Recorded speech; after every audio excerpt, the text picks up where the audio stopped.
Hi, it's Philip from our RevealCut Workstation. Today, we're going to explain no more scribing. What do we mean by that? Well, you're going to take a measurement face to face from T to wall angle or T to T, and let's say one side is 10 inches and the other side is 10 1/8. So what you're going to do is, since this is a 3/8 lip, you're going to take this one and put it at 10 3/4 and slide this over to 10 7/8.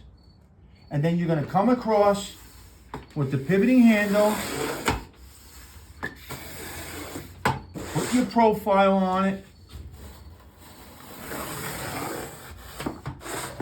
and then you're going to actually see where it's off a little bit, but when you put it up, it's going to fit in there, less up and down the ladder. Thank you.